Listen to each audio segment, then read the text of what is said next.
کوئی تنگی کا شکار ہو، کوئی غربت کا شکار ہو، کوئی پریشانی کا شکار ہو، بہت غور سے یہ واقعہ سنیں۔ آپ کی زوجہ نے کہا کہ آٹا ختم ہو گیا ہے، اب روٹی کیسے بنے گی، کھانا کیسے بنے گا؟ آپ نے اپنی زوجہ محترمہ سے فرمایا کہ تمہارے پاس کچھ رقم ہے جس سے آٹا خریدا جا سکے؟ اس نے عرض کی کہ جی میرے پاس 1 درم ہے جو اون بیچ کر حاصل ہوا ہے۔ آپ نے فرمایا لاؤ وہی درم مجھے دے دو تو میں بازار میں جا کے آٹا لے آتا ہوں۔ آپ دکان پر آٹا لینے گئے، گھر میں 1 ہی درم اور اس درم کا بھی آٹا لینا ہے جس کا کھانا کھانا ہے۔ جب آٹے والے کی دکان پر پہنچے تو ایک فقیر وہاں آن پہنچا اور اس فقیر نے کہا کہ اے ابو المسلم خولانی، ایسا کرو یہ 1 درم مجھے دے دو، مجھ پر صدقہ کر دو۔ آپ وہاں سے پلٹے، تھوڑا آگے گئے، دوسری دکان پر گئے، فقیر وہاں بھی آ گیا، کہنے لگا یہ 1 درم آپ مجھ پر صدقہ کر دیں۔ فقیر پیچھے لگا رہا، آخر کار آپ نے وہ 1 درم جو گھر سے لے کر آئے تھے آٹے کے لیے اس فقیر پر صدقہ کر دیا۔ ایمپٹی ہینڈڈ، خالی ہاتھ ہو گئے۔ سوچنے لگے اب گھر والوں کو کیا جواب دوں گا، اللہ کی راہ میں صدقہ تو کر دیا ہے، اب گھر واپس لوٹوں گا تو کیا بتاؤں گا، کھانے کے لیے انتظار میں ہے، آٹا لینے گیا ہوں تو اب خالی تھیلا لے کر آئے تھے گھر سے۔ تو آپ نے لکڑی والے کی دکان پر گئے جو لکڑی کا کام کرتا ہے، کارپینٹر جو ہوتا ہے، اس کے پاس آپ نے دیکھا ہوگا برادہ پڑا ہوتا ہے، چورا بالکل، آپ نے اس تھیلے میں برادہ بھر لیا اور تاکہ تھیلا بھر جائے، اب گھر گئے، دستک دی، تھیلا پکڑایا اور خود باہر فوراً باہر سے ہی چلے گئے۔ میں منہ کیا دکھاؤں گا گھر والوں کو کہ چلو وہ تھیلا پکڑ کے اندر جائیں، اتنی دیر میں گھر سے دور چلا جاؤں، آپ دور چلے گئے۔ گھر والوں نے تھیلا کھولا تو اس میں نہایت عمدہ قسم کا آٹا موجود تھا، بڑا زبردست آٹا۔ گھر والوں نے روٹیاں بنائی، انتظار کر رہے ہیں کہ حضرت کب آئیں گے۔ اب آپ شرمندہ، آپ باہر گھوم رہے ہیں کہ وقت گزر جائے، گھر والے سو جائیں، وقت جو ہے وہ بھوک کا ٹائم تھوڑا گزر جائے۔ اب سارا دن گھر نہیں گئے، آپ کی زوجہ محترمہ انتظار کرتی رہی۔ اب آپ رات کو چپکے سے گھر میں داخل ہونے لگے کہ گھر والوں کی ڈانٹ بھی سننی ہے کہ ہم نے پیسے دیے تھے آٹا لانے کو، آپ لکڑی کا برادہ دے گئے، مگر ان کو نہیں پتا تھا اندر کہانی کچھ اور ہو گئی ہے۔ اب آپ کی فیملی انتظار کر رہی ہے کہ کب آئیں، بھوکے ہیں، ان کو اتنا اچھا ہمیں آٹا دے کر گئے، بہترین قسم کی روٹیاں بنی ہیں، آئیں تو حضرت کو کھانا پیش کیا جائے۔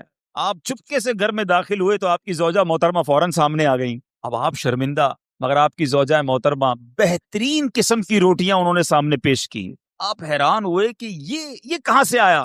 تو آپ کی زوجہ نے کہا یہ اسی آٹے کی روٹیاں ہیں جو آپ لائے تھے۔ جب یہ سنا تو آپ کی آنکھوں میں آنسو آ گئے، آپ رونے لگے، اپنے پروردگار کا شکر ادا کیا کہ اس نے میری لاج رکھ لی اور مٹی کو عمدہ آٹے میں تبدیل فرما دیا۔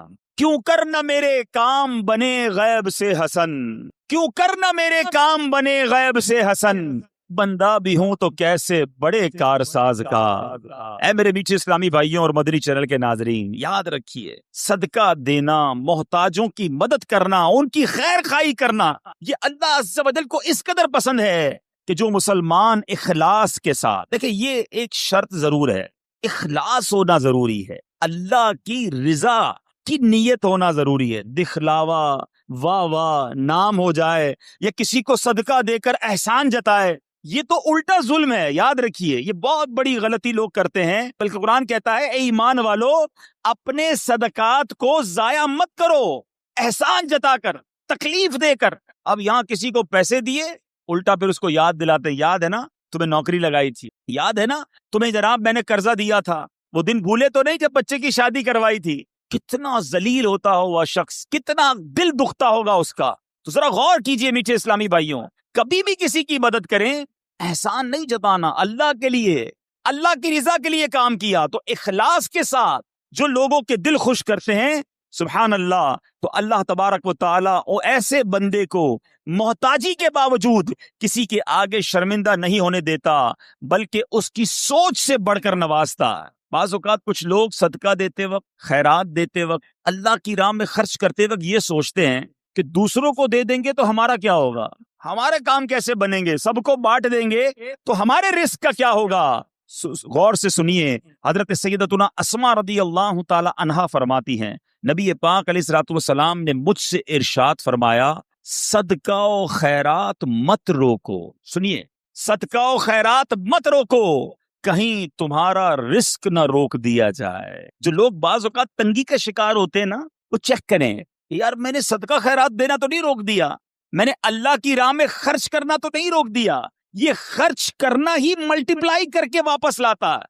ایک اور روایت میں آتا ہے گن گن کر خرچ نہ کرو ورنہ وہ رب کریم بھی تمہیں گن گن کر عطا فرمائے گا۔ جو لوگ گن گن کر دیتے ہیں نا، بس بھائی زکوٰۃ پوری ہو گئی، اتنا ہی دینا تھا، اب اگلے سال آنا۔ ارے رب کریم تمہیں عطا فرمائی جا رہا ہے، تم بھی بانٹے چلے جاؤ، تم بھی دیتے چلے جاؤ، وہ اور اپنے خزانوں سے عطا فرمائے گا۔ اے میرے بیچے اسلامی بھائیوں، سیدنا امام بدر الدین عینی رحمت اللہ تعالی علیہ، جو ابھی میں نے حدیث پڑھی کہ پیارے آقا علیہ الصلوۃ والسلام نے فرمایا صدقہ و خیرات مت روکو، کہیں تمہارا رزق نہ روک دیا جائے۔ اس حدیث کے تحت فرماتے ہیں اس خوف سے اپنے مال کو صدقہ کرنے سے مت روکو کہ وہ ختم ہو جائے گا، کیونکہ اللہ عز و جل تم پر مال کی تنگی فرما دے گا، یہ تجھ سے مال روک لے گا اور رزق کے وسائل ختم فرما دے گا۔ ہمیں نہیں پتا ہوتا، بعض اوقات ہم کسی کی مدد کرتے ہیں، اس کی دعا لگتی ہے، ہمارے بگڑے کام بننے سنور جاتے ہیں، ہمارے رزق میں برکت شروع ہو جاتی ہے۔ بعض اوقات کچھ غریب رشتہ داروں کی لوگ مدد کر رہے ہوتے ہیں، کچھ لوگوں کی کفالت کر رہے ہوتے ہیں، اور بزنس چلتا رہتا ہے، کاروبار بڑھتا رہتا ہے۔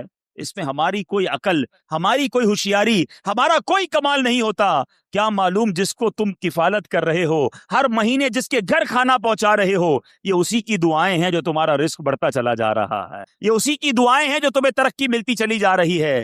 تو اللہ کی راہ میں خرچ کرنے کے لیے دل کھول کر خرچ کرتے رہنا چاہیے، صدقہ دینے میں کنجوسی نہیں کرنی چاہیے۔ حضرت رابعہ بصریہ رضی اللہ تعالی عنہا کا یقین دیکھو، توکل دیکھو، آپ کا بلیف کیسا تھا کہ ایک بار دو بزرگ حضرت سیدتنا رابعہ بصریہ رضی اللہ تعالی عنہا کے یہاں حاضر ہوئے، اور یہ نیت تھی کہ حضرت رابعہ بصریہ کھانا کھلائیں گی، ان کا تو کھانا بھی رزق حلال پر مبنی ہوگا۔ اب حضرت رابعہ بصریہ کے پاس دو ہی روٹیاں تھی، اب دو بزرگ تھے، بھوک بھی لگی ہوئی تھی، وہی دو روٹیاں آپ نے دسترخوان پر ان دونوں بزرگوں کے سامنے رکھ دی۔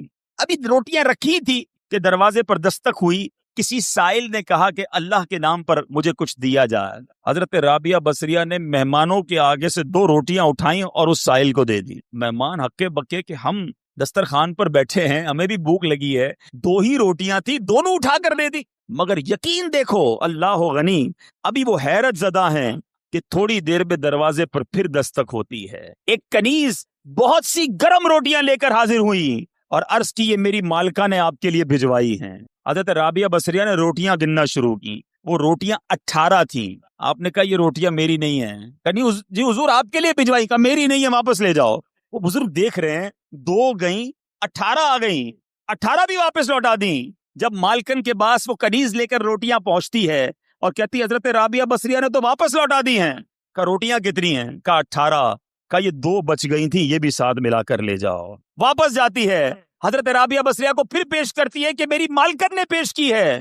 پھر روٹیاں گنی، 20 روٹیاں تھیں۔ آپ نے کہا ہاں یہ میری روٹیاں ہیں، کیونکہ اللہ کے وعدے پر مجھے سچا یقین ہے، میری راہ میں 1 خرچ کرو میں 10 عطا فرماؤں گا۔ 2 دی تھی تو 18 کیسے آ گئیں؟ اللہ کی راہ میں 2 خرچ کی ہیں تو 20 ہی روٹیاں ملنی ہیں۔ اللہ اکبر۔ اے میرے بیچے اسلامی بھائیوں، مدنی چینل کے ناظرین، جس دن یہ توکل پیدا ہو جائے نا، جس دن یہ بھروسہ رب پر ہو جائے، پھر دیکھیں کیسے غیب سے کام بنتے ہیں۔ ہاں لیکن ایک بات کا خیال رکھنا ہوگا، کہیں کوئی خرچہ کرتے ہی انتظار کرنا شروع کر دے کہ آج جناب مسجد کے ڈبے میں 10 روپے ڈالے تھے، اب دیکھو 100 روپے کب ملتے ہیں۔ پورا دن گزر گیا، 100 روپے نہیں ملے، اگلا دن گزر گیا، پھر بھی 100 روپے نہیں ملے، یہ تو 1 کے 10 ملنے تھے۔ اے میرے بیچے اسلامی بھائیوں، یاد رہے رب کی رضا اور رب ہمارے بارے میں ہمیشہ یاد رکھیں، اللہ کے جو فیصلے ہیں نا، اس پر یقین کر لو کہ اللہ کے جو فیصلے ہمارے بارے میں ہے نا، وہ ہم سے بہتر رب جانتا ہے، اور رب ہمارے لیے ہمیشہ بہتر فیصلہ فرماتا ہے۔ ضروری نہیں کہ آپ نے صدقہ دیا آپ کا مال ہی بڑھ جائے، ہو سکتا ہے اس صدقے کی وجہ سے آپ سے کوئی آفت دور ہو جائے، آپ سے کوئی مصیبت دور ہو جائے۔ مجھے بتائیں، آپ نے 10 روپے دیے مسجد میں، 100 روپے نہیں ملے، لیکن آپ کا ایکسیڈنٹ ہونے والا تھا، وہ ایکسیڈنٹ سے آپ بچ گئے۔ آپ پر کوئی خطرناک بیماری آنے والی تھی، آپ اس سے بچ گئے، تو وہ 100 روپے اچھے تھے یا ایکسیڈنٹ سے بچنا اچھا تھا؟ تو اللہ کے فیصلوں پر یقین ہونا چاہیے۔ احادیث میں انشاءاللہ آگے بیان بھی کروں گا، احادیث بھری ہوئی ہیں، بہت ساری احادیث ہیں کہ صدقہ بری موت کو دور کرتا ہے، صدقہ بلا کو دور کرتا ہے، صدقہ مصیبتوں کو دور کرتا ہے، صدقہ تنگی کو دور کرتا ہے۔ تو اے میرے بیچے اسلامی بھائیوں، صدقہ دینے میں دل کی خوشی کے ساتھ اللہ کی راہ میں خرچ کرنا چاہیے۔ ایک اور واقعہ سنیے کہ کس طرح صدقے سے بلائیں دور ہوتی ہیں۔ سیدنا اکرمہ رضی اللہ تعالیٰ عنہ فرماتے ہیں کہ ایک ملک کا بادشاہ بہت ظالم اور کنجوس تھا، بڑا ظالم بادشاہ، اور ایسا عجیب و غریب کنجوس کہ اس نے اعلان کر دیا کہ میرے ملک میں اگر کسی نے مسکین یا فقیر کو صدقہ کیا تو اس کے کوئی غریب کی مدد نہ کرے، اگر ایسا کوئی کرے گا تو میں اس کے ہاتھ کاٹ دوں گا۔ یعنی خود غریب کی مدد بھی نہیں کرنی اور پورے ملک میں بھی کوئی غریب کی مدد نہ کرے۔ بڑا عجیب و غریب اعلان تھا۔ اچھا جناب، اب ایک خاتون تھی، لوگ تو خوف سے ڈر گئے تھے، کوئی صدقہ نہیں دے رہا تھا، کوئی خیرات نہیں دے رہا تھا۔ ایک دن فقیر مجبور ہو کر ایک عورت کے پاس آیا اور کہا مجھے اللہ کے راہ میں کچھ دو، میں بہت بھوکا ہوں، کھانے کے لیے کچھ نہیں۔ وہ عورت نے بھی بادشاہ کا اعلان سنا ہوا تھا، وہ بھی ڈری ہوئی تھی، اس نے بھی صدقہ دینے سے اس نے سوچا کہ صدقہ دوں گی تو میرے بھی ہاتھ کٹ جائیں گے، لیکن فقیر نے کہا مجھے اللہ عز و جل کی رضا کی خاطر کچھ تو کھانے کو دے دو۔ وہ التجا کرتا رہا، آخر اس عورت کے دل میں رحم آ گیا، اس عورت نے اس فقیر کو صدقہ دے دیا، کھانے کو دے دیا۔ اب 2 روٹیاں دی اسے کھانے کو، فقیر روٹیاں لے کر دعائیں دیتا ہوا چلا گیا۔ بادشاہ کو پتا چل گیا کہ ملک میں ایک ایسی عورت ہے جس نے کسی فقیر کو صدقہ دیا۔ اس نے اپنے بندے بھیجے اور اس خدا ترس رحم دل عورت کے دونوں ہاتھ کاٹ دیے گئے، اس کے دونوں ہاتھ کٹ گئے۔ اب میٹھے اسلامی بھائیوں، کچھ عرصے کے بعد بادشاہ نے اپنی والدہ سے کہا کہ مجھے اپنی مملکت کی سب سے حسین لڑکی سے شادی کرنی ہے۔ اس کی ماں نے جب معلومات کروائی تو پتا چلا پورے ملک میں ایک لڑکی سب سے زیادہ حسین ہے، مگر اس میں ایک خامی یہ ہے کہ اس کے دونوں ہاتھ نہیں ہیں۔ اس نے بادشاہ سے کہا، بادشاہ نے لڑکی کو دیکھا، اسے پسند آئی، اس سے شادی کر لی اور وہ عورت اب ملکہ بن گئی۔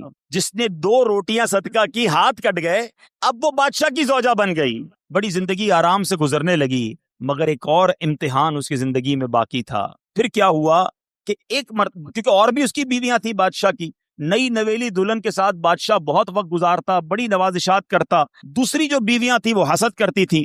ایک مرتبہ بادشاہ طویل عرصے کے لیے ملک سے باہر گیا تو بادشاہ کی بیویوں کو اچھا موقع ملا، انہوں نے بادشاہ کو خط میں لکھا کہ تمہارے پیچھے تمہاری جو بیوی ہے، نئی دلہن جو ہے، وہ برے کام کرتی ہے، اس کا کردار اچھا نہیں۔ بادشاہ نے بغیر کسی تحقیق کے حکم دے دیا کہ میری بیوی کو اٹھایا جائے اور جنگل میں پھینک دیا جائے، محل سے نکال کر جنگل میں پھینک دو۔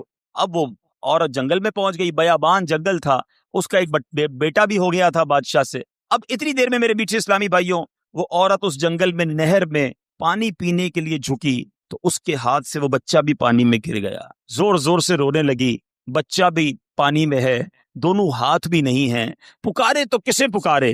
اچانک 2 خوبصورت نوجوان آئے، انہوں نے کہا کیوں رو رہی ہیں؟ کہا میرا بچہ پانی میں چلا گیا ہے۔ اس نے فوراً اس نوجوان نے آگے جا کر اس بچے کو پانی سے نکالا، کہا اور آپ کو کچھ چاہیے تو بتائیے، کوئی اور آپ کی خواہش ہو تو بتائیے، کچھ اور آپ دعا کرنا چاہیں تو۔ اس عورت نے کہا کہ میرے ہاتھ مجھے واپس مل جائیں۔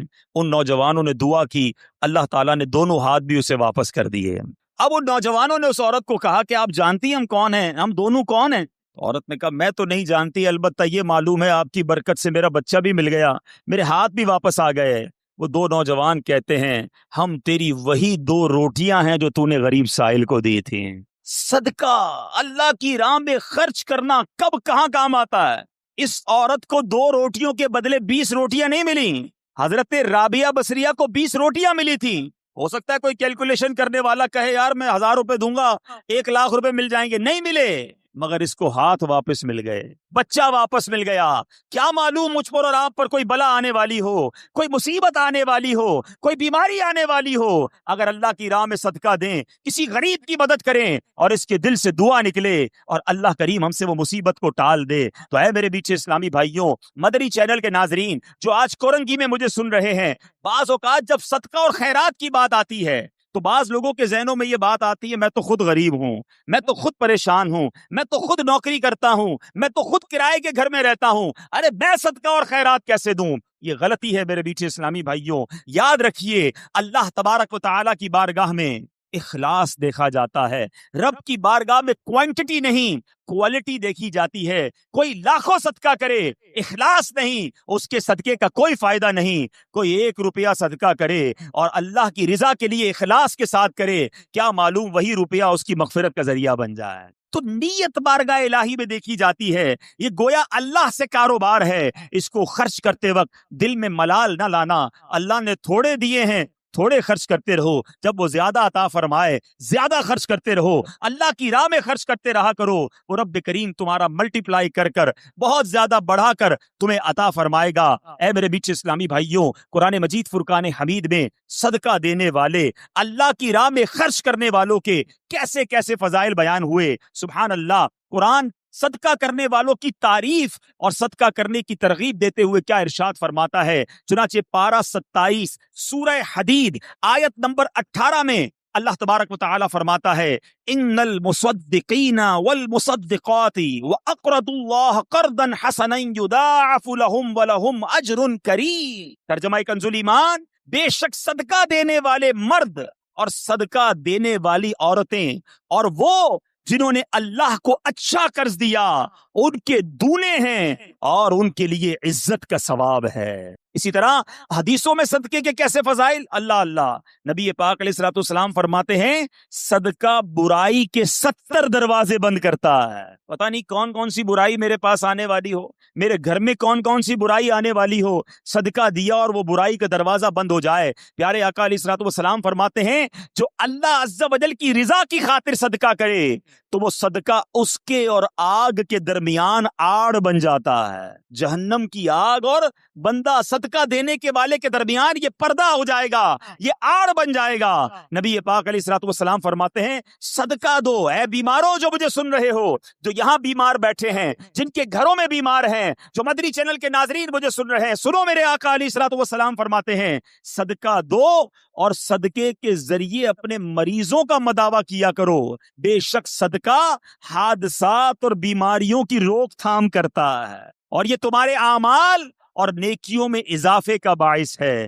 سبحان اللہ، بیماریاں دور ہو جائیں، حادثے دور ہو جائیں، میں کہتا ہوں ساری دنیا کی دولت ہو ہمارے پاس اور اللہ نہ کرے کوئی ایسا ایکسیڈنٹ ہو جائے کہ نہ بندے کے پیر رہیں نہ ہاتھ رہیں اور معذور ہو جائے، پھر دولت کس کام کی؟ اللہ صحت دے، عافیت دے، حادثات سے بچائے، آفتوں سے بچائے۔ بے شک زندگی میں پیسے تھوڑے ہوں، اس سے بڑی کون سی نعمت ہے؟ تو اے میرے میٹھے اسلامی بھائیوں، اگر آپ حادثات سے بچنا چاہتے ہیں، بیماریوں سے بچنا چاہتے ہیں، آپ مصیبتوں سے بچنا چاہتے ہیں، صدقہ دینے کی عادت اپنائیں، صبح و شام صدقہ دینے کی عادت اپنائیں۔ نبی پاک علیہ الصلوۃ والسلام فرماتے ہیں صبح سویرے صدقہ کا ادا کرو، شام میں بھی دینا چاہیے، رات میں بھی دینا چاہیے، مگر صبح سویرے صدقہ دینے کی فضیلت کیا فرمائی آقا نے؟ صبح سویرے صدقہ دو کہ بلا صدقے سے آگے قدم نہیں بڑھاتی، بلا کو انٹرسپٹ کر دیتا ہے، بلا کو روک لیتا ہے صدقہ۔ ہمیں صدقہ دینا چاہیے۔ اے میرے بیچ اسلامی بھائیوں، اب کس طرح آفتیں دور ہوتی ہیں، اس قدر واقعات ہیں کہ ایمان تازہ ہو جاتا ہے۔ حضرت سیدنا اکرمہ رضی اللہ تعالیٰ عنہ سے فرماتے ہیں نبی پاک علیہ الصلوۃ والسلام نے فرمایا، پیارے آقا کی حدیث، اور یہ حدیث میرے آقا فرماتے کہ ایک عورت کے منہ میں لقمہ تھا، عورت خود کھا رہی تھی، لقمہ تھا، اتنے میں سائل نے آواز لگائی تو اس نے وہ لقمہ سائل کو کھلا دیا، خود کھاتے کھاتے کسی کو کھلا دیا۔ یہ بھی بات سمجھنے والی ہے، اللہ کی بارگاہ میں صدقہ بالکل دینا چاہیے، خرچ کرنا چاہیے، مگر ہم کون سا خرچ کرتے ہیں؟ جو بچ گیا، کھانا بچ گیا، چلو بھائی کسی غریب کو کھلا دو، کپڑے پھٹنے والے ہو گئے ہیں، چلو کسی غریب کو دے دو، چھوٹے ہو گئے ہیں کپڑے، چلو کسی غریب کو دے دو۔ اچھا اب سردیاں آ گئی، اب گرمیاں آ گئی ہیں، کمبل پرانے پھٹ گئے، ہمارے گھر کے لیے نئے لینے، چلو یہ پھٹے ہوئے کمبل کسی کو دے دو۔ ایوری تھنگ، وہ تمام چیزیں جو میرے اور آپ کے استعمال میں نہیں، وہ اللہ کی راہ میں دینی ہے۔ اللہ کی راہ میں معاذ اللہ پھٹا پرانا ضائع ہونے والا گرا پڑا دینا ہے۔ میں یہ نہیں کہتا جو یہ دیتا ہے اس کو ثواب نہیں ملتا، مگر اپنے دل سے پوچھو، اپنے لیے خریدنا ہے تو شاندار کپڑا، بچوں کے لیے خریدنا ہے تو بہترین کھانا ہے، اپنے لیے سویٹر سردی میں خریدنا ہے تو اچھے ویسے اچھا والا، اللہ کی راہ میں دینا ہے تو پرانا والا پھٹا ہوا۔ اپنے دل سے پوچھو یہ کیا کر رہے ہو؟ بلکہ ہمارا تو مائنڈ سیٹ ایسا عجیب و غریب بن گیا ہے، گھر میں 4 بچے ہو نا، ایک بیٹا بڑا زبردست ہوشیار، سبق بھی اچھا یاد کرتا ہو، ہم کہتے ہیں یار یہ بڑا ہوشیار ہے، اس کو ڈاکٹر بنائیں گے۔ اچھا دوسرا، وہ حساب کتاب میں بڑا تیز ہے، چھوٹا ہے لیکن حساب بہت اچھا کرتا ہے، اس کو اکاؤنٹنٹ بنائیں گے۔ اچھا تیسرا، وہ گھر کے سارے پرزے ورزے خود ہی ٹھیک کر لیتا ہے، اپنے کھلونے بھی ٹھیک کر لیتا ہے، بڑا دماغ چلتا ہے اس کا، اس کو انجینئر بنائیں گے۔ اچھا جناب، چوتھے کی زبان تھوڑی سی اٹکتی ہے، بہت شرارتی ہے، کچھ بھی سبق یاد نہیں کرتا، پیر بھی لنگڑاتا ہے اس کا، تھوڑا سا معذور بھی ہے، اس کا کیا کریں گے؟ یہ مدرسے میں دے دو۔ اب اپنے آپ سے پوچھ، اپنے گھر کا بہترین بچہ نہیں، بچہ بھی وہ مدرسے میں دینا ہے جو ہمارے کسی کام کا نہیں ہے. پھر ہم کہتے ہیں پتہ نہیں ہمارے علماء جو ہیں وہ زمانے کے مطابق بات نہیں کرتے, اس قدر جناب ہمارے علماء کے اندر ایجوکیشن نہیں ہے. آپ بتائیں نا, ہم نے کون سا را مٹیریل دیا مدرسے کو؟ ہم دیتے نا اپنے خاندان کا سب سے ذہین بچہ کہ بناؤ اس کو مفتی, یہ ساری دنیا میں جا کر دین کا ڈنکا بجائے گا. مگر ہم نے اپنا اچھا بچہ اپنے لیے سنبھال کے رکھنا ہے, جس بچے کا کوئی فائدہ نہیں, کوئی کام نہیں, اس کو مدرسے میں ڈال دو. ایسا نہیں ہونا چاہیے. اللہ کی راہ میں خرچ کرنے کی باری آتی ہے تو دل پر بوجھ کیوں ہوتا ہے؟ ارے دیا کس نے مجھے اور آپ کو؟ قرآن پاک کے 4 پارے کی پہلی آیت ہے, لن تنالوا البر حتى تنفقوا مما تحبون. قرآن کہتا ہے تم ہرگز بھلائی کو نہیں پہنچ سکتے جب تک اللہ کی راہ میں اپنی پیاری چیز خرچ نہ کرو. کون کرتا ہے پیاری چیز خرچ؟ ارے مزہ اسی میں. اس خاتون نے جو میرے آقا حدیث میں سنا رہا ہوں, اپنے منہ کا لقمہ نکال کر سائل کو دے دیا. ہم کہتے نہیں یار, پہلے میں کھا لوں, پھر بچ جائے گا تو کسی کو کھلاؤں گا. پہلے میرا کام سیدھا ہو جائے, پہلے میں اپنا کام کر لوں, اس کی باری بعد میں آئے گی. ٹھیک ہے, جیسا دو گے ویسا ملے گا بھائی. اچھا دو گے, دل سے دو گے, اخلاص سے دو گے, اللہ کی رضا کے لیے دو گے, پھر دیکھو رب تمہیں کیا عطا فرماتا ہے. اب سنو اس عورت کو کیا ملا, اپنا لقمہ نکال کر فقیر کو کھلا دیا. خود کھا رہی تھی. اب کیا ہوا, کچھ عرصے کے بعد اس عورت کے یہاں بچے کی ولادت ہوئی. میں اپنا واقعہ نہیں سنا رہا, حدیث سنا رہا ہوں. عورت کے یہاں بچے کی ولادت ہوئی. جب وہ کچھ بڑا ہوا تو اسے بھیڑیا اٹھا کر لے گیا. عورت اس بھیڑیے کے پیچھے بھاگتی رہی, پکارتی رہی, میرا بیٹا, میرا بیٹا. اب اللہ تبارک و تعالیٰ نے ایک فرشتے کو حکم دیا کہ اس بھیڑیے کے پاس جاؤ, اس کے منہ سے اس عورت کا بچہ چھین کر عورت کے حوالے کر دو, اور اس کی ماں سے کہنا اللہ عز و جل نے تم پر سلام بھیجا ہے اور یہ لقمے کے بدلے لقمہ ہو گیا ہے. تم نے اپنے منہ سے لقمہ نکال کر میری راہ میں خرچ کیا تھا, تمہارے بچے کو بھیڑیے کے منہ سے نکال کر اللہ نے واپس عطا فرما دیا. یہ ہے صدقہ. مگر میں دوبارہ عرض کر رہا ہوں, صدقہ دیں خوش دلی کے ساتھ, اچھی نیتوں کے ساتھ. اس میں شیطان اس قدر مردود ہے, ایسا بکار, ایک تو ہم سے نیکی ہونے نہیں دیتا, نیکی ہو جائے تو بچنے نہیں دیتا. اب نیکی ہو گئی نا تو پیٹ میں گڑگڑ. اب بتاؤ کسی کو, بھائی میں نے غریب کو 5,000 دیے ہیں, میں نے اس کی بچی کی شادی کرائی ہے, میں نے مسجد میں قالین بچھائے ہیں, آج کل بڑی گرمی تھی جناب, اللہ کا شکر ہے میں نے مسجد میں کولر لگا کر دیا. کیوں بتانا ہے سب کو؟ ذرا صدقہ کیا, اب سب کو بتانا ہے. اعلان کرواتے ہیں امام صاحب, اب امام صاحب نہیں ہے ورنہ وہ بتاتے. خاص طور پر پرچی آئے گی کہ فلاں حاجی صاحب کے لیے خاص دعا کریں, مسجد کے لیے 5,000 روپے دیے ہیں, مسجد کے لیے پنکھا لگا کر دیا ہے, مسجد کے لیے کولر لگا کے دیا. کیوں میرا اور آپ کا دل چاہتا ہے کہ میرا خاص اعلان ہونا چاہیے, میرے نام لے کر بتائیں لوگوں کو کہ میں نے یہ خرچہ کیا ہے. اپنے آپ سے پوچھو, یہ اللہ کے لیے خرچ کر رہے ہو یا لوگوں کو بتانے کے لیے کر رہے ہو؟ ضائع کر دیتے ہیں ہم, خرچ کر کے ضائع. اور غلطی کیا کرتے ہیں کہ جو عام غریبوں کی مدد کرتے ہیں ان پر احسان جتاتے ہیں. اتنا سخت جرم ہے, اتنی شدید دل آزاری ہے.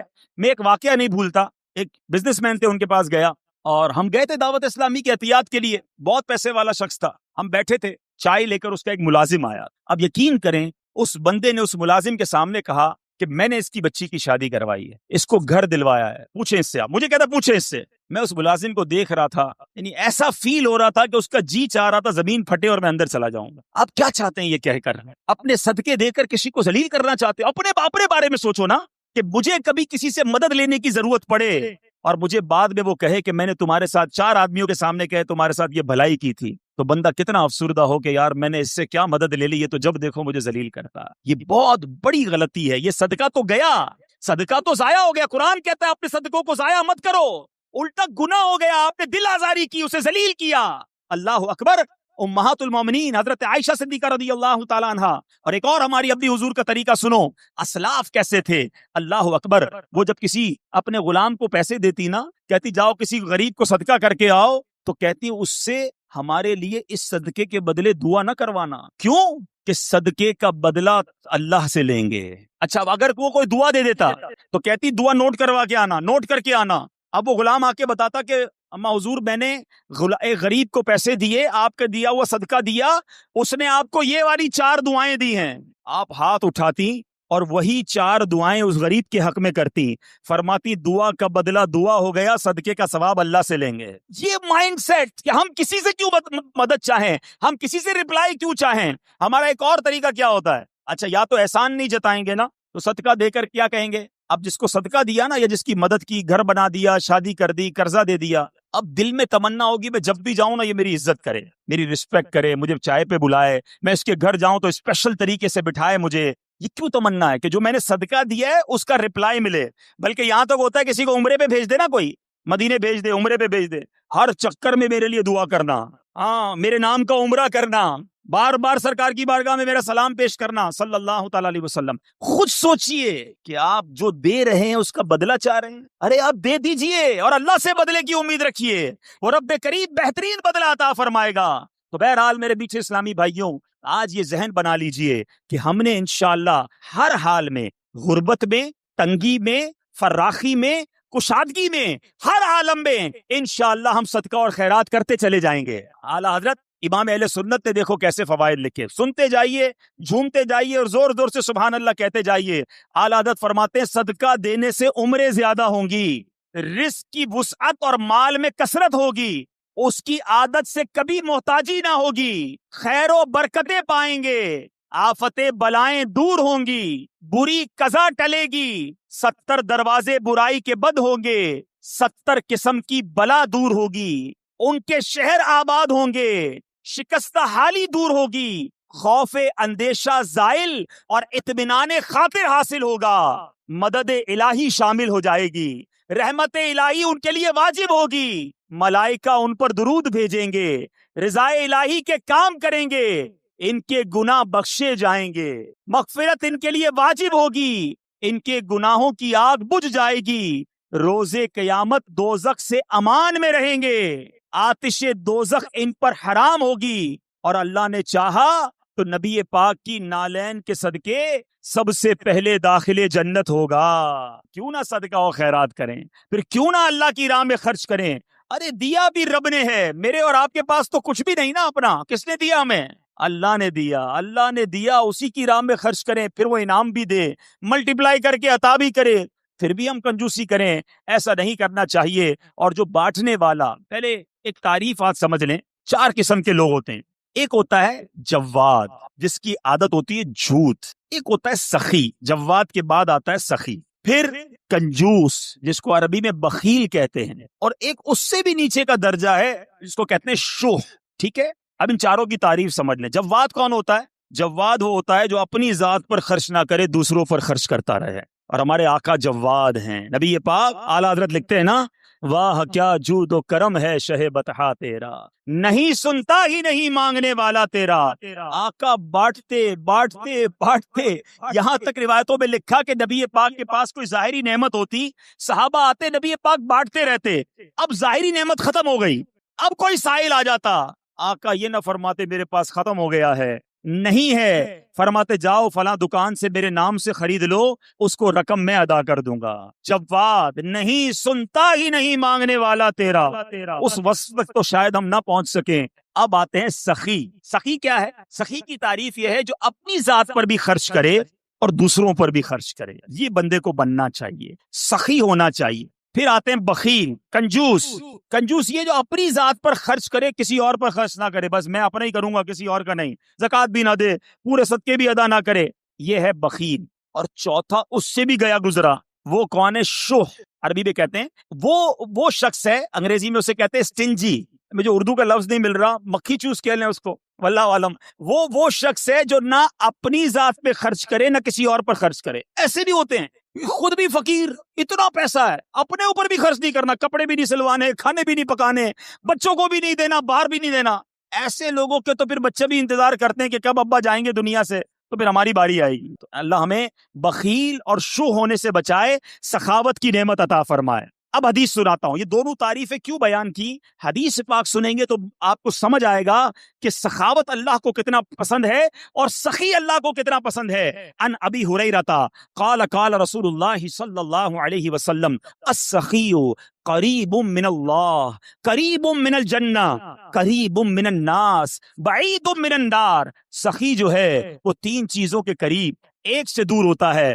آقا فرماتے ہیں سخی اللہ کے قریب ہوتا ہے، سخی جنت کے قریب ہوتا ہے، سخی لوگوں کے قریب ہوتا ہے، ہاں ایک چیز سے دور ہوتا ہے۔ نبی پاک فرماتے ہیں بعید من النار، وہ دوزخ سے دور ہوتا ہے نا خوش نصیب۔ اب اسی حدیث کا اگلا حصہ سنو، آقا فرماتے ہیں والبخیل بعید من اللہ، اللہ سے دور، بعید من الجنہ، جنت سے بھی دور، بعید من الناس، وہ لوگوں سے بھی دور ہوتا ہے، قریب من النار، وہ جہنم کے قریب ہوتا ہے۔ اب غور کیجئے کیا بننا ہے، سخی یا بخیل، کنجوس؟ آگے میرے آقا فرمائے جاہل ہو اور سخی ہو وہ اللہ کی بارگاہ میں مقبول ہے، افضل ہے، کس سے؟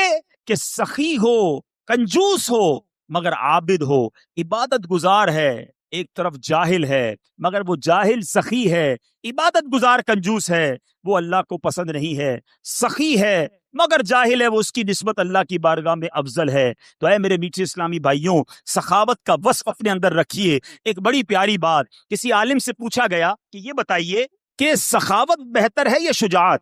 بڑا خوبصورت سوال ہے۔ سخاوت تو سمجھ گئے نا، اللہ کی راہ میں خرچ کرنا، اپنی شجاعت کس کو کہتے ہیں؟ بہادری، بڑا بندہ طاقتور ہو، بہادر ہو۔ سوال کیا گیا سخاوت بہتر ہے یا شجاعت، میں بہادر بنوں یا سخی بنوں؟ بڑی کمال کا جواب دیا، کہتے ہیں اللہ جسے سخاوت دینا اسے شجاعت کی ضرورت ہی نہیں ہوتی ہے کہ لوگ خود بخود سخی کے سامنے چت ہو جاتے ہیں، سخی کے پیار کرنے والے بن جاتے ہیں، اس کی مدد کرنے، اس کو لڑائی کی ضرورت ہی نہیں پڑتی، اس کو طاقت کی ضرورت ہی نہیں پڑتی، اس کی سخاوت ہی اس کے کام بنا دیتی ہے۔ تو اے میرے میٹھے اسلامی بھائیوں، اپنے اندر یہ وصف پیدا کریں۔ ایک بہت خوبصورت حدیث پاک، بہت زبردست ہم سب کے لیے لیسن ہے۔ بانٹتے وقت کبھی بھی دل میں یہ خیال آئے نا کہ یار یہ کہہ تو ٹھیک رہے ہیں بانٹنا چاہیے، لیکن میرے پاس اگر 10,000 ہیں، میں 2,000 دے دوں گا تو 8 ہی رہ گئے نا، کم ہی تو ہو گئے۔ یہ کہہ رہے ہیں بڑھ رہے ہیں، کم بڑھ کہاں رہے ہیں، کم ہو رہے ہیں۔ اب میں جتنے بھی دیتا جا رہا ہوں میرے تو جیب سے بھی کم ہو رہے ہیں، اکاؤنٹ سے بھی کم ہو رہے ہیں، اور مولانا صاحب کہہ رہے ہیں بڑھ رہے ہیں۔ اب سنو میرے آقا کی حدیث پاک، سبحان اللہ۔ ان عائشہ رضی اللہ تعالی عنہا انہم ذبحوا شاۃ، بی بی عائشہ فرماتی ہیں کہ اہل بیت نے بکری ذبح کی، فقال النبی صلی اللہ علیہ وسلم ما بقی منہا، آقا علیہ الصلوۃ والسلام نے فرمایا اس بکری میں سے کیا بچا؟ اہل بیت نے بکری ذبح کی، تقسیم کی، آقا نے پوچھا ما بقی منہا، اس میں کیا بچا؟ قالت ما بقی منہا الا کتفھا، کہتی ہیں حضور کاندھے کے سوا کچھ نہیں بچا ہے، سب بانٹ دیا، بکری کا کندھا بچ گیا ہے۔ اللہ اکبر۔ نبی پاک فرماتے ہیں بقیہ کلھا غیر کتفھا، آقا فرماتے ہیں اے عائشہ کندھے کے سوا سب بچ گیا ہے۔ تھوڑی دیر بعد سمجھ آئے گی بات، مگر کمال کی بات کی ہے میرے آقا نے، سمجھ آئی بات؟ کاندھے کے سوا کچھ نہیں بچا، بی بی عائشہ نے کہا۔ نبی پاک فرماتے ہیں اے عائشہ کاندھے کے سوا سب بچ گیا ہے، یعنی جو بٹ گیا ہے وہ بچ گیا ہے، جتنا باٹا ہے وہی جمع ہو گیا آخرت کے اکاؤنٹ میں۔ تو ایک بات ذہن میں رکھو کہ آج میں اور آپ جو خرچ کر رہے ہیں، جو اللہ کی راہ میں دے رہے ہیں، وہ ہم سب کی آخرت کے اکاؤنٹ میں جمع ہو رہا ہے، وہ ہم سب کو انشاءاللہ وہاں جا کر ملے گا۔ اے میرے میٹھے اسلامی بھائیوں، صدقہ کس طرح ہمارے جو ہے وہ مال کو بڑھاتا ہے، بہت خوبصورت بات مفتی احمد یار خان فرماتے ہیں زکوٰۃ دینے والے کی زکوٰۃ ہر سال بڑھتی رہتی ہے۔ تجربہ ہے کہ کسان جو بیج کھیت میں پھینک کر آتا، اب دیکھیں نا کسان اگر پوری بوری بیج کی لے کر جائے کھیت میں پھینک کر آ جائے، آپ کہیں یار کیسا جاہل تھا، پوری بوری خالی کر کے آ گیا، لیکن عقل مند کیا کہے گا آج بوری خالی کی ہے، کچھ دنوں کے بعد ٹرک بھر کر واپس آئے گا۔ اسی طرح گھر کی جو ہے وہ مال سے جو صدقہ نکالتے ہیں، کنویں کا پانی آپ نے دیکھا ہوگا، جتنا کنویں سے پانی نکالے وہ بھرتا ہی رہتا ہے، وہ بھرتا ہی رہتا ہے، کنواں خالی نہیں ہوتا۔ تو اللہ کی راہ میں خرچ کرنے والا یقین رکھے کہ انشاءاللہ مال میں بھی برکت ہوگی اور آخرت کے اکاؤنٹ میں بھی جمع ہو جائے گا۔ تو بہرحال میرے میٹھے اسلامی بھائیوں، باتیں تو بہت ساری ہیں، لیکن آج ہم سب یہ نیت کرتے ہیں اب اللہ تبارک و تعالیٰ کی راہ میں دل کھول کر خرچ کریں گے انشاءاللہ۔ اچھا، خرچ کرنے کی جب بھی باری آئے، چاہے صدقہ ہو چاہے زکوٰۃ ہو، سب سے پہلے اپنے غریب مستحق رشتہ داروں کو دیکھیے، یہ سب سے پہلے دیکھنا۔ یہ بعض اوقات غلطی ہو جاتی ہے کہ انسان دوسروں کو بانٹتا ہے، غریب رشتہ دار پریشان ہوتے ہیں۔ حدیث پاک کا مضمون ہے اللہ تبارک و تعالیٰ ان لوگوں پر نظر رحمت نہیں فرماتا کہ جو غیروں کو بانٹتا رہے اور اس کے اپنے پریشان، اپنوں کو پہلے دیجیے، اس کے بعد اپنے غریب رشتہ داروں کو دینے کے بعد پھر میں آپ سے عرض کروں گا کہ آپ کی دعوت اسلامی جو تبلیغ قرآن و سنت کی غیر سیاسی عالمگیر تحریک ہے اس کے ساتھ اپنا تعاون ضرور کیجئے۔ لاکھوں لاکھ عاشقان رسول دعوت اسلامی سے وابستہ ہیں، نہ صرف اسلامی بھائی بلکہ اسلامی بہنیں، دعوت اسلامی کے جامعات، دعوت اسلامی کے مدرسۃ المدینہ، دعوت اسلامی کے مدرسۃ المدینہ آن لائن، اسی طرح میرے میٹھے اسلامی بھائیوں مدنی چینل، جیلوں میں مدنی کام، غیر مسلموں میں مدنی کام، اور دنیا بھر میں دعوت اسلامی جو مساجد بنا رہی ہے۔ صرف اگر اسی شعبے کی بات کر لیں مسجدیں بنانے کے بارے میں تو دعوت اسلامی ایک سال میں کم و بیش 700 کے قریب مسجدیں بناتی ہے۔ 365 اگر سال کے دن ہیں تو گویا روزانہ کم و بیش 2 مسجدیں ایوریج دعوت اسلامی دنیا بھر میں بنا رہی ہے۔ تو کیوں نہ اس عظیم و شان تحریک کے ساتھ دیا جائے۔ تو نیت کریں انشاءاللہ اپنی زکوٰۃ، اپنے صدقات، اپنا فطرہ، اپنے عطیات میں اپنی دعوت اسلامی کا بھرپور ساتھ دیں گے۔ عائشہ صدیقہ رضی اللہ تعالیٰ عنہ فرماتی، جس کا خلاصہ یہ ہے کہ انہوں نے پیارے آقا علیہ الصلوۃ والسلام سے کچھ اس طرح سوال کیا کہ حضور کیا شعبان آپ کو بڑا پسند ہے، آپ اس مہینے میں اس کثرت سے روزے رکھتے ہیں؟ نبی پاک علیہ الصلوۃ والسلام نے کچھ اس طرح ارشاد فرمایا جس کا مضمون ہے کہ اس مہینے میں ایک رات ہے جس رات بندوں کے اعمال نامے رب کی بارگاہ میں پیش کیے جائیں گے۔ اس رات کو بہت سارے نازک فیصلے ہوتے ہیں، اور میری یہ تمنا ہے کہ جب میرا اعمال نامہ رب کی بارگاہ میں پیش ہو یا جب میں دنیا سے اٹھایا جاؤں تو میں روزے سے ہوں۔ اے میرے میٹھے اسلامی بھائیوں، ہمیں اس مہینے میں خوب روزے رکھنے ہیں، تو نیت کریں انشاءاللہ آج کے بعد ہماری کوئی نماز قضا نہیں ہوگی، رمضان کے پورے روزے رکھیں گے، فلمیں ڈرامے نہیں دیکھیں گے، گانے باجے نہیں سنیں گے۔ سبحان اللہ۔ اسی مہینے کی یعنی یکم شعبان آپ کو معلوم ہے کن کا مبارک دن ہے؟ یہ محدث اعظم پاکستان مولانا سردار احمد صاحب کا یوم عرس بھی ہے۔ مولانا سردار احمد چشتی قادری رحمت اللہ تعالی علیہ مشرقی پنجاب میں 1321 سنہ ہجری بمطابق 1903 سنہ عیسوی پیدا ہوئے۔ آپ نے یکم شعبان المعظم 1382 سنہ ہجری بمطابق 29 دسمبر سن 1962 میں وصال فرمایا۔ آپ کی عظمت و بزرگی میں آپ کی والدہ کی دعاؤں کا بھی عمل دخل تھا۔ آپ کی والدہ اکثر فرمایا کرتی تھی میرا یہ لاڈلا بچہ عظیم شخصیت کا مالک بنے گا۔ اللہ نے ماں کی دعاؤں کی برکت سے محدث اعظم پاکستان بنا دیا۔ اللہ کریم محدث اعظم پاکستان کے قبر منور پر کروڑوں رحمتوں کی بارش برسائے اور ہم سب کو ان کے فیوز و برکات سے مالا مال فرمائے۔ ہمیں بھی مدنی پھول ملتا ہے، بچوں کے لیے دعائیں کیا کریں۔ ماں باپ بعض اوقات بچوں کو کوسنے دیتے ہیں، تو برباد ہو جائے، تو ذلیل ہو جائے، تو خوار ہو جائے، ہیں معاذ اللہ۔ کبھی ہمیں نہیں پتا کون سا وقت قبولیت کا ہے، ماں کی منہ سے بد دعا نکلی اور بیٹا ہی برباد نہ ہو جائے۔ تو بچہ کیسا بھی ہو ماں باپ کو دعائیں دینی چاہیے۔ اللہ کی بارگاہ میں ماں باپ کی دعائیں بچے کے حق میں بہت جلد قبول ہوتی ہیں۔ سبحان اللہ۔ اور دوسری شعبان، سبحان اللہ، کس عظیم ہستی کا عرس ہے معلوم ہے آپ کو، جن کے ہم سب پیروکار ہیں؟ جی ہاں، سیدنا امام اعظم ابو حنیفہ رضی اللہ تعالیٰ عنہ، حضرت نعمان بن ثابت رضی اللہ تعالیٰ عنہ، ان کا یوم عرس جو ہے وہ 2 شعبان المعظم ہے۔ اللہ اللہ، امام اعظم کی کیا بات ہے۔ کروڑوں حنفیوں کے پیشوا امام اعظم ماہ رمضان اور عید الفطر میں ملا کر 62 مرتبہ قرآن پاک ختم کیا کرتے تھے، 62 ٹائمز قرآن پاک پڑھتے تھے۔ اب ذرا سوچو، عشاء کے وضو سے کئی سال تک فجر ادا کرتے رہے، رات بھر ان کی عبادت میں گزرتی۔ اب ہم سوچیں کہ ہمارا کیا حال